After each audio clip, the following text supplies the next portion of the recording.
Justin Gutang naman mga idol ang nagpakitang gilas sa araw na ito. Frustrated sila kay sa nangyari, pinagulong si Renz Abando ng Koreano. Iginawad na nga mga idol ngayong home Game 6 ang parangal sa Game 5 home MVP of the game kana Renz Abando. Ito yung award mga idol na kanyang nakuha sa laban nila kontra sa LG Sakers kung saan pinangunahan niya ang kanyang kupunan. This time nga mga idol, revenge match ngayon ng LG Sakers sa anyang KJC. Opening ng frame mga idol, gigil ang LG Sakers na makabawi sa anyang up by 5 points agad mga idol ang visiting teams. Masyadong malaki kay Renz Abando itong Egyptian center. Natulala si Abando sa low post at hindi nakasabay. Agad na pa-timeout ang KJC under 3 minutes mga idol. 0 sa stat sheet si Abando kaya biglang nasab sila kay 3 turnovers at 3 foul para sa anyang. Sala sa 3 mga idol ang KJC, 2 3 lang ang naipasok sa 6 na pinokol ng anyang.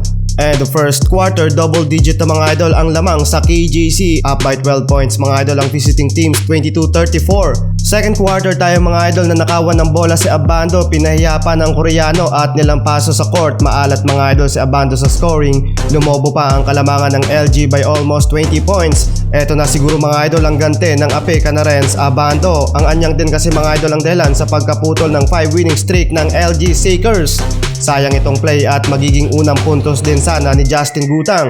So far kasi mga idol 2 rebounds and 1 assist pa lang din siya sa loob ng court. Pero ilang minuto mga idol biglang nag-showtime si Gutang para sa kanyang unang puntos. Alley-oop dunk pati cheerleader ng anyang humanga kay Kabayan. And the first half tambakol ang anyang 38-64 pabor sa LG Sakers.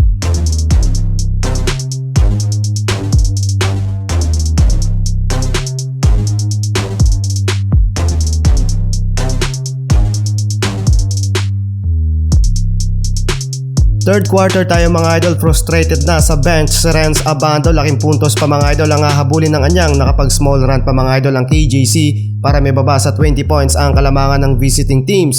Masyadong soft ang play ng KJC kaya natatambakan at hirap makabangon sa momentum. Habang sila kay naman mga idol ayaw nang ipasok sa loob ng court. Tagapalakpak at taga-cheer na lang sa bench.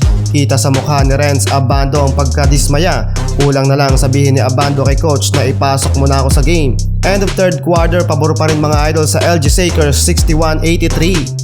Fourth quarter tayo mga idol, sinigawan at inangasa ni Justin Gutang si Maxwell. Another turnover na naman kasi mga idol and 2 points layup by Gutang. So far 8 points na si Gutang at may 4 na rebounds. Hindi makapaniwala si Coach Kim Sang-shik sa nangyayari habang chill lang si Abando sa likod. Araw ni Justin Gutang ngayon mga idol at sobrang hype ng crowd. Back to back 200 dunk at parang may gustong sabihin mga idol. Final score 75-106, tagumpay sa gante ang LG Sakers.